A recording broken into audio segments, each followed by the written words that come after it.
இதில் உள்ள உண்மை என்னவென்றால், விடுதலை புலிகளை இராணுவ ரீதியாக முறியடிக்கலாம் என்ற இராணுவ பார்வையை இந்த மேற்கும் இந்தியாவும் தங்களுக்கு ஒரு கணிப்பாக போட்டுக்கொண்டார்கள். 2004க்கு பிற்பட்ட 2006 அந்த கிளிநொச்சி விழுந்து அப்படியே ஒரு காலகட்டம் வருகின்ற ம். பொழுது அவர்கள் முதல் இராணுவ ரீதியாக இதை தீர்க்க முடியாது என்று இருந்த அந்த மேற்குலகத்தினுடைய அந்த அந்த பார்வையிலேயே மாற்றம் ஏற்பட்டு விடுகிறது.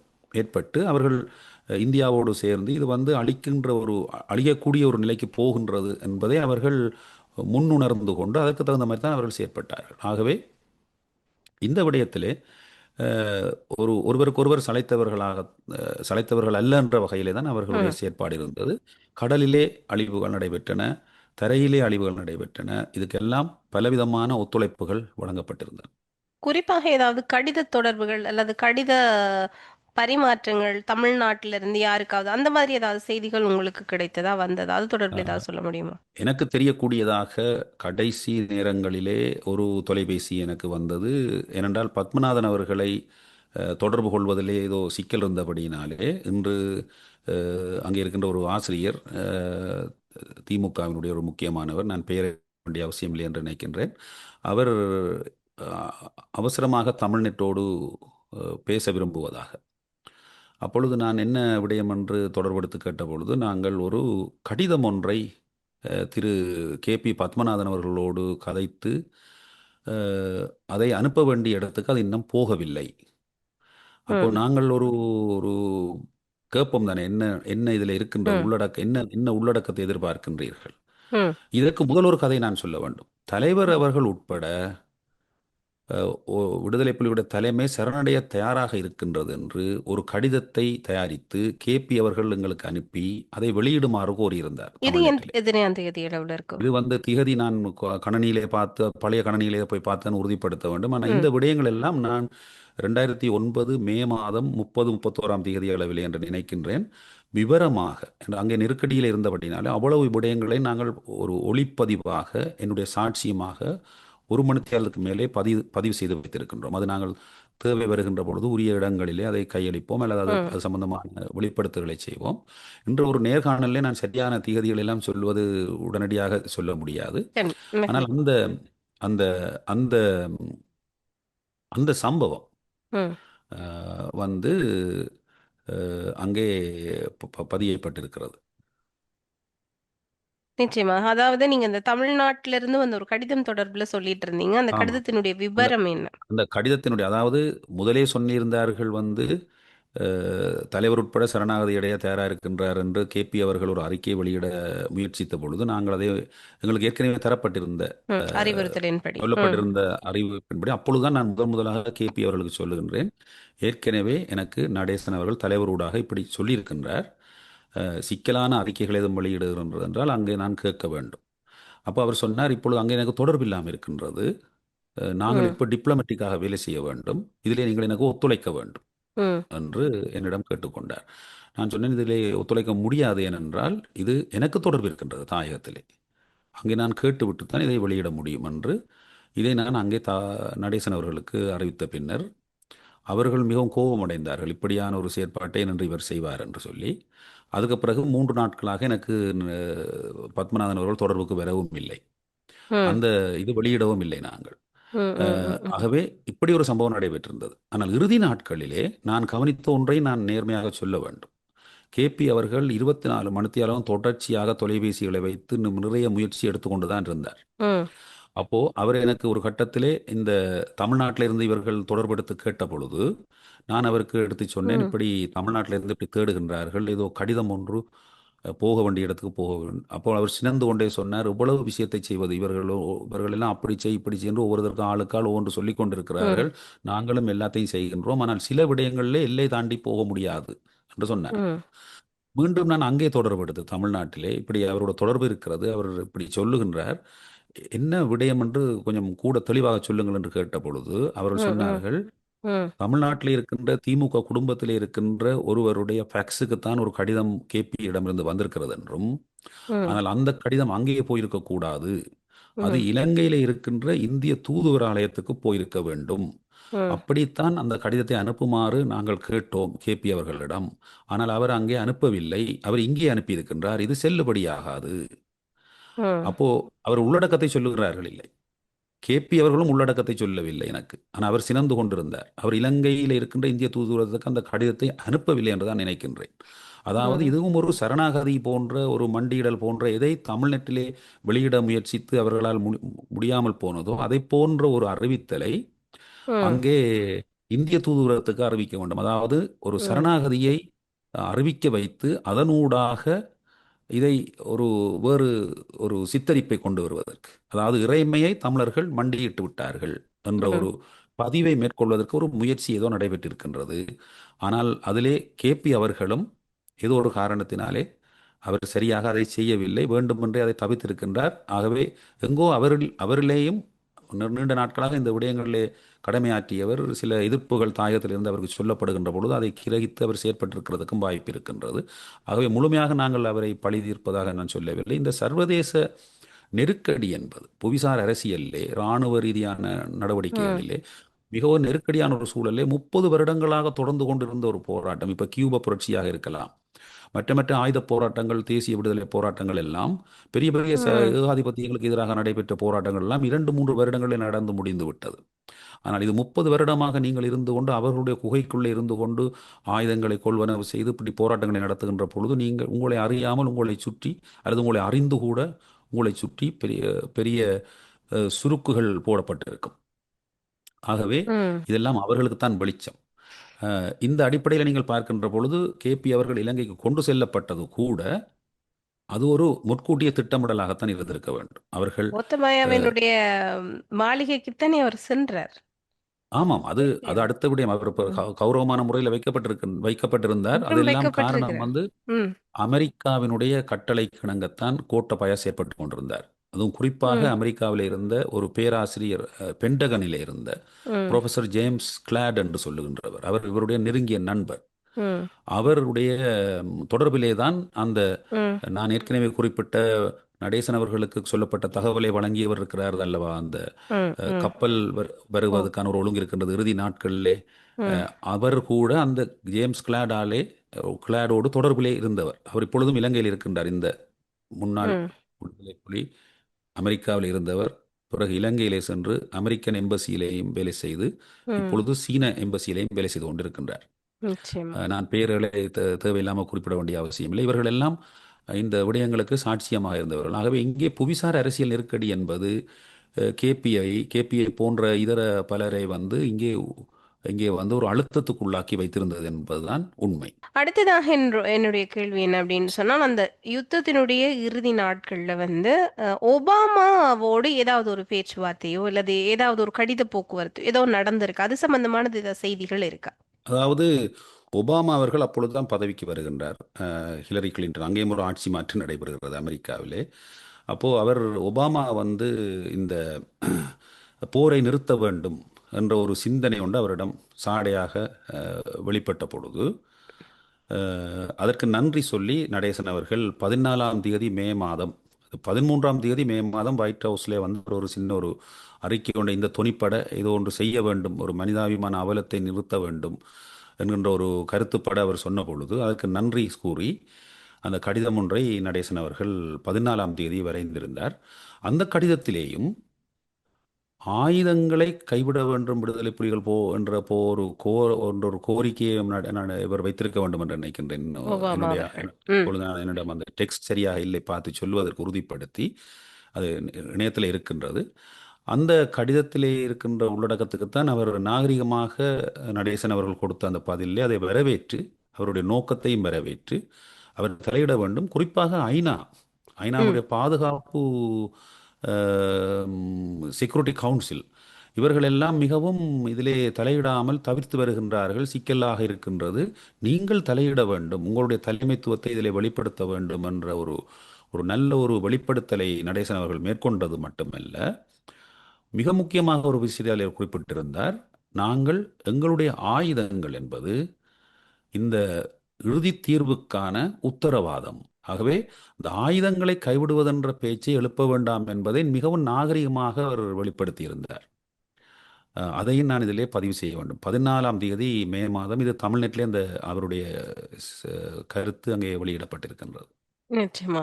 அடுத்து வந்து இந்த ஆயுத மௌனிப்பு அப்படி என்பதை வெளி உலகுக்கு செய்தியாக அறிவிக்கிறது யார்? கேபி தான் அறிவிக்கிறாரா? அல்லது எப்படி அந்த அந்த ஆயுத மௌனிப்பு என்பது செய்தியாக வெளி உலகத்துக்கு அப்படி வருது? அது அவர் டிப்ளமேட்டிக் ரிலேஷன்ஸ் என்ற பெயரில் அவர் ஒரு ஒரு கடித தலைப்பெல்லாம் வைத்து இயங்கிக் கொண்டிருந்தார். அந்த கடிதங்கள் எல்லாம் நாங்கள் தமிழ்நெட்டில் வெளியிடுவதில்லை. ஏற்கனவே அவர்கள் சொல்லியிருந்தது கணங்க, ம். தலைமை கேட்டுக்கொண்டிருந்தது கணங்க. இது பெரிய அளவில் அதை அவர்கள் பெரிய அளவு நல்ல விடயமாக பார்க்கவில்லை, அவருடைய கேபியினுடைய செயற்பாடுகளை ஆரம்பத்தில் இருந்தே. இருந்தாலும் அந்த கடிதங்களிலே செல்வராச பத்மநாதன் அவர்கள் உலகத்துக்கு, உலகத்தினுடைய முக்கியமான பகுதிகளுக்கு அறிவித்தலிலே அவர் 17ஆம் தேதிக்கு முன்னதாகவே, இப்போ 14ஆம் தேதி நடேசன் அவர்கள் ம். ஆயுதங்களை கைவிட முடியாது என்பதை தெளிவாக சொல்லியிருந்தார். ஆயுதங்கள் தான் அந்த உத்தரவாதங்களுக்கான இறுதி தீர்வுக்கு என்பதை சொல்லியிருந்தார்.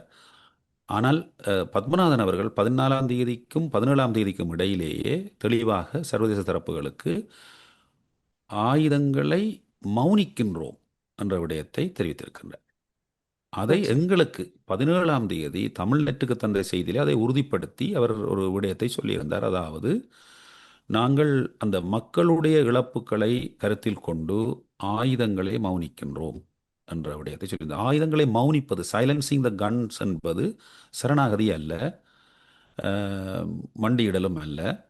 ஆகவே ஏதோ ஒரு வகையிலே கேபி பத்மநாதன் அவர்களுடைய எழுத்து ரீதியான செயற்பாடுகள் எல்லாம் ஓரளவுக்கு அந்த தலைமைக்கு விரோதமாக போகாமல், அவர் ஒரு சிக்கலுக்குள்ளே இருந்தாலும் அந்த மண்டியிடலையோ சரணாகதியையோ சொல்ல முயன்றிருந்தாலும், அவர் சொல்வதற்கு அழுத்தத்துக்கு உட்பட்டிருந்தாலும் அதை செய்ய முடியாத ஒரு நிலையிலே தான் அவர் இயங்கி இருந்திருக்கின்றார் என்பது தெளிவாக தெரிகிறது. ம். இதனாலேயோ தெரியாது, அவர் பின்னாட்களிலே அவரை இனி அவருடைய தேவை இனி இல்லை என்று நினைத்த சக்திகள் அவரை கொண்டு போய் இலங்கை அரசிடம் கையளித்து அவருடைய மிகுதி உயிர் வாழ்தலை, இப்ப நடேசன் போன்றவர்களை அழித்துவிட்டு, புலித்தேவன் போன்ற எத்தனையோ போராளிகளை எல்லாம் கொன்றுவிட்டு இவரை கைது செய்து இவரை கவனமாக வைத்திருக்கின்றார்கள்.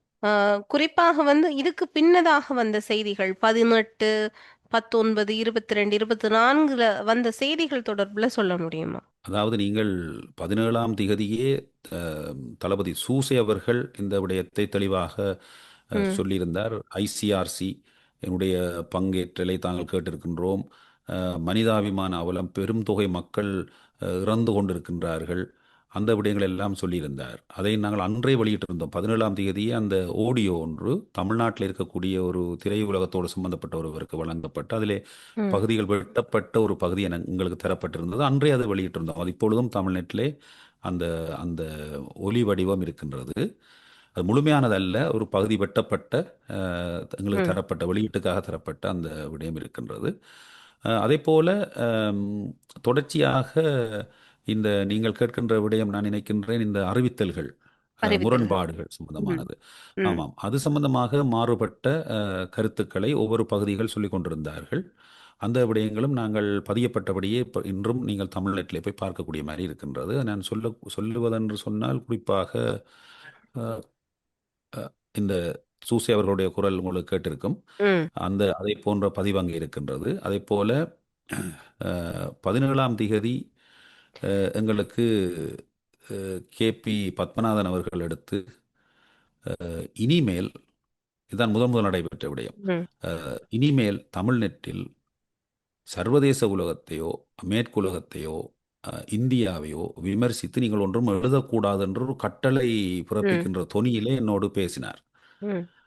அது ஒரு மிகவும் ஒரு கவலைக்குரிய விடயமாக இருந்தது. நான் உடனே அவருக்கு சொன்னேன், நாங்கள் எங்களுடைய சுயாதீனத்தன்மையோடு தான் நாங்கள் இயங்கி வருகின்றோம், இப்படியான இன்ஸ்ட்ரக்ஷன்ஸுக்கு நாங்கள் செயற்படுவதில்லை என்று சொல்லிவிட்டு உடனடியாகவே எழுதினோம், long live human dignity, shame on international community என்று சொல்லி அன்றையே அவருக்குடைய பதிலை நாங்கள் தமிழ்நெட்டில் எழுதி வெளியிட்டோம். அது அவருக்குரிய ம். பதில் என்று வெளி உலகத்துக்கு தெரியாது. அவர் எடுத்து ஒரு கட்டளை தொனியிலே எங்களோடு கதைத்ததற்கு இணங்கத்தான் நான் அதற்கு அதை மறுப்பு தெரிவிக்கின்ற வகையில் தான் அந்த கட்டுரையை நாங்கள் தமிழ்நெட்டிலே ஒரு ஃபீச்சர் ஆர்டிக்கிளாக வெளியிட்டிருந்தோம். அதற்கு பிறகு தொடர்ச்சியாக இந்த மாறி மாறி தகவல்கள் வந்து கொண்டிருந்த குழப்பமான மிகவும் சிக்கலான செய்திகள் ம், எல்லாம் வெளியிலே வந்து கொண்டிருந்த அந்த சந்தர்ப்பங்களிலே நடேசன் அவர்களுடைய கொலை, புலித்தேவன் அவருடைய கொலை, இப்படியான விடயங்கள் எல்லாம் நடைபெற்று கொண்டிருந்த இதிலே வந்து பலவிதமான செய்திகள் வந்து கொண்டிருந்தன.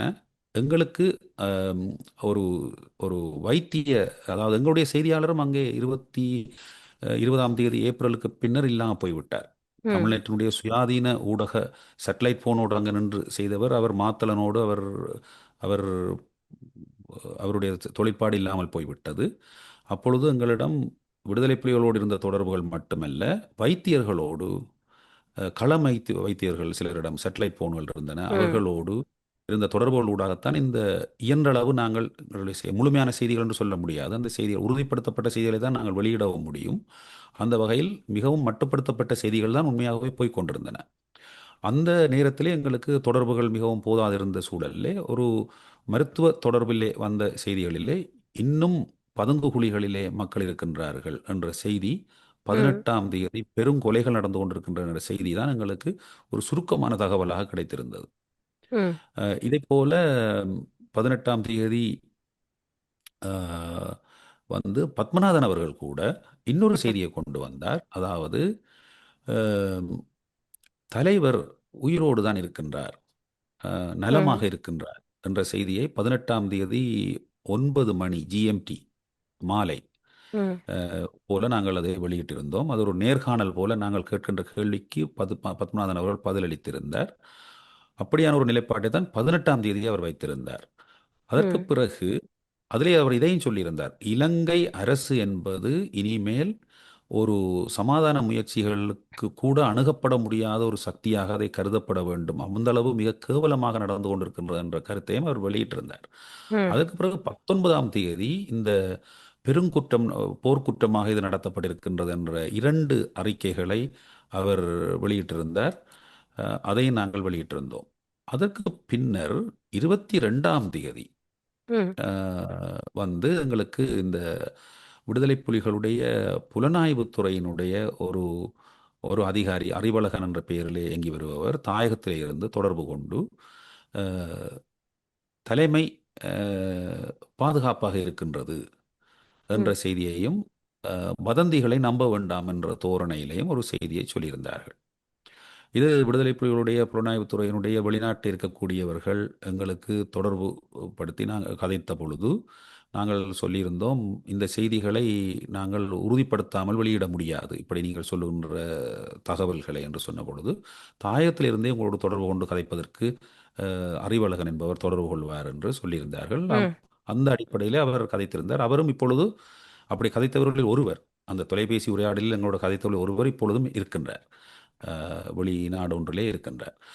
ஆகவே இப்படியான தகவல்கள் அவர்கள் அந்த ம், நேரத்திலே சொல்லியிருந்தார்கள். 22ஆம் திகதி நடைபெற்ற செய்தியாக இது இருக்கும். ம். அதற்கு பிறகு நாங்கள் 25ஆம் தேதி நாங்கள் தமிழ்நெட்டினுடைய நிலைப்பாட்டை தெளிவாக ம். சொல்ல வேண்டி இருந்தது. அப்போ இந்த 3 பகுதி, விடுதலை இப்போ புலிகளுடைய புலனாய்வுத்துறை புலனாய்வுத்துறை, இப்ப புலனாய்வுத்துறை இப்ப நீங்க சொன்னது போல தாயகத்திலிருந்து ஒரு தகவல், அதுக்கு பிறகு வெளிநாட்டில் இருக்கிற புலனாய்வுத்துறையினுடைய தகவல் எப்படி இருந்தது? விடுதலை வெளிநாட்டில் புலிகளினுடைய உள்ள புலனாய்வுத்துறையினுடைய தகவல் எப்படி இருந்தது? அவர்களுக்கும் தொடர்பு இருக்கவில்லை தானே தாயகத்திலே. ம், அவர்களுக்கு இந்த அறிவழகன் என்பவர் தான் தொடர்பில் இருந்தார். அப்ப அவர் கொடுத்த தகவலைத்தான் அவர்கள் எங்களுக்கு சொல்லிக் கொண்டிருந்தார்கள். அதே நேரத்தில் அவர்கள் கேபியோடு ஒரு பேரம் பேசலில் ஈடுபட்டிருந்ததை எனக்கு புரியக்கூடியதாக இருந்தது. ம், அதாவது அந்த பேரம் பேசல் எப்படி இருந்தது என்றால், இனிமேல் எப்படி கொண்டு செல்வது என்ற விடயத்தில் நாங்கள், எங்களோடு சேர்ந்து நீங்கள் ஒத்துழைக்க தயாராக இருக்கின்றீர்களா என்ற கேள்வியை புலனாய்வுத்துறை தரப்பு அவருக்கு வைத்திருந்தது போன்ற ஒரு உணர்வு எனக்கு ஏற்பட்டது அவருடைய தொடர்பாளர்களே. ம், கேபி அவர்கள் கதைத்ததும் இவர்கள் கதைத்ததும். அப்போ நாங்கள் சொல்லியிருந்தோம், இப்படியான ஒரு சிக்கலான சூழலில் நீங்கள் எல்லோரும் கதைத்து பேச வேண்டும். அப்போ கேபி அதை மறுத்தார். இவர்களோடு ஏன் நான் கதைக்க வேண்டும், அவர்களோடு இவர் நேற்று வந்தவர், முந்த நாள் வந்தவர் என்றெல்லாம் சொல்லிக் கொண்டிருந்தார். அப்பொழுது நாங்கள் சொன்னோம், ஒரு குழந்தையிலிருந்து முதியவர் வரை தமிழ் தேசிய வென்றதிலே ஒரே உரிமைதான் இருக்கின்றது. நீங்கள் இதிலே பொறுமையோடு எல்லோரோடும் கதைத்து பேச வேண்டும். நேற்று வந்தவர், முந்த நாள் வந்தவர் என்றெல்லாம் கதைக்கக்கூடாது. குறிப்பாக டிஆர்ஓ என்ற அமைப்பின் பொறுப்பாளராக இருந்த ரெஜி என்பவரோடு, இவரோடு எல்லாமே நான் பேச வேண்டும். நெடியவனோடு ஏன் பேச வேண்டும் என்றெல்லாம் கடும் கடும் குழப்பமாக அவர் கதைத்து கொண்டிருந்தார். அந்த கட்டத்திலே நாங்கள் ஒரு இடத்திலே சொன்னோம், ஏதோ ஒரு வகையில் நீங்கள் கதைத்து பேச வேண்டும் என்று.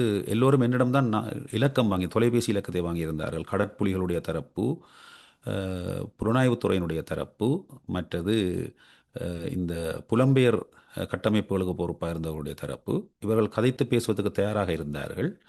அப்பொழுது இதோட அரசியல் வேலைகளில் ஈடுபட்டிருந்தவர்களும் இந்த பிரிட்டிஷ் தமிழ் ஃபோரம் போன்ற அமைப்புகளைச் சேர்ந்தவர்கள், இப்படியானவர்கள் எல்லாம் ஒரு ஒரு தொடர்பாடலுக்கு தயாராக இருந்தார்கள். அப்பொழுது இந்த ஸ்கைப்லே தான் கதைப்பார்கள் அனைவரும். அப்போ இந்த ஸ்கைப்லே நாங்கள் ஒரு கூட்டத்தை ஒழுங்கு பண்ணி இந்த ம். விடயத்தை நீங்கள் உங்களுக்குள்ளே கதைத்து பேசி ஒரு முடிவுக்கு வாருங்கள் என்று அழுத்தம் கொடுத்த பொழுது கேபி அவர்கள் சொன்னார், சரி பரவாயில்லை, நீங்கள் ஒழுங்கு செய்யுங்கள், நான் வருகிறேன் என்று. ம். ம். அப்போ ம். ஒழுங்கெல்லாம் செய்து முட்டாகியதும் ஒரு முக்கால் மணித்தியாலத்துக்கு முதல் எடுத்து சொன்னார், எனக்கு வர முடியாது, என் சார்பாக இன்னார் வருவார் என்று. நான் ஏற்கனவே சொன்னவர், அந்த இடையிலே இருந்த அந்த பேர், அவர் இப்பொழுது ஓ. இலங்கையில் இருக்கின்றார், அவர்தான் வருவார் என்று. அப்போ நான் கேட்டேன், இது இப்பொழுது இப்போ இவர்கள் எல்லாம் வருகின்றவர்கள் இதை வந்து ஒத்துக்கொள்ள மாட்டார்களே, அவருக்கு முழு அதிகாரம் இருக்கிறதா என்று கேட்டேன் உங்கள் சார்பில். ம். ஆமாம், நான் பேசுவது அவர் சொல்வது நான் சொல்வதற்கு ஒப்பாகும் என்று சொல்லியிருந்தார். அப்போ கூட்டம் ஆரம்பமாகியது.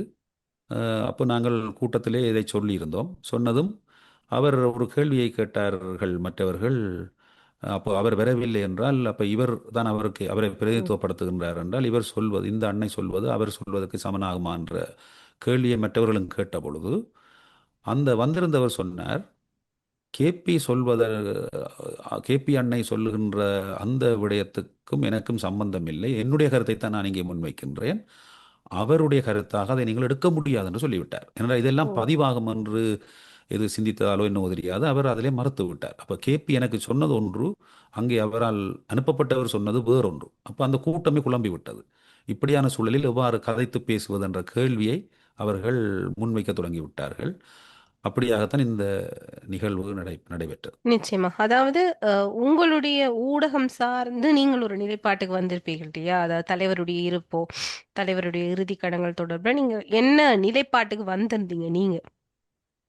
நாங்கள் அதிலே தெளிவாக சொல்லியிருந்தோம், வந்து எந்தவித ஆதாரங்களும் இல்லாமல் நாங்கள் எந்த ஒரு நிலைப்பாடும் எடுக்க முடியாது. அதை நாங்கள் as Tamilnet is being heavily pressed by its leadership to know the truth, it has become a necessity to state that Tamilnet doesn't take any responsibility for any of the stands taken, as these are beyond its independent verification என்ற விடயத்தை நாங்கள் 25ஆம் தேதி எங்களுடைய முடிவுரையாக கொடுத்திருந்தோம். அதே முடிவுரை தான் இன்றும் இருக்கின்றது. எந்தவித மாற்றமும் இல்லை. நிச்சயமாக. அதாவது ஒரு 17 வருடங்களாக இன்றும் வரைக்கும் இருக்கிற ஒரு கேள்விகளுக்கான பல விஷயங்களினுடைய சில புள்ளிகளை வந்து நாம் இன்றைக்கு கதைச்சிருக்கிறோம் அப்படின்னு சொல்லி நான் நினைக்கிறேன். பலரினுடைய பின்புலங்கள் எப்படி இருந்தது, என்ன மாதிரியான காலகட்டங்கள்ல என்ன மாதிரியான செயற்பாடுகள் எல்லாம் உள்ளே நடந்தது அப்படின்னு சொல்லி பலருக்கு பல கேள்விகள் இருக்கு. அந்த கேள்விகளுக்கான ஒரு சிறு விடை இதை பார்க்குறவங்களுக்கு கிடைக்கும். உண்மையாக இந்த நேர்காணல உங்களுடைய நேரத்தையும் அவ்வளவு தூரம் எங்களுக்காக கொடுத்து கிட்டத்தட்ட உங்களுடைய ஒரு 17 வருடத்துக்கு முன்னதாக நடந்த நிகழ்வுகள் எல்லாம் கோர்வையாக ஞாபகப்படுத்தி இந்த தருணத்தில் எங்களுக்கு பகிர்ந்து கொண்டதுக்கு தடம் 360 சார்பாக நன்றிகளை தெரிவித்துக் கொள்கிறோம். நன்றி. நன்றி, வணக்கம்.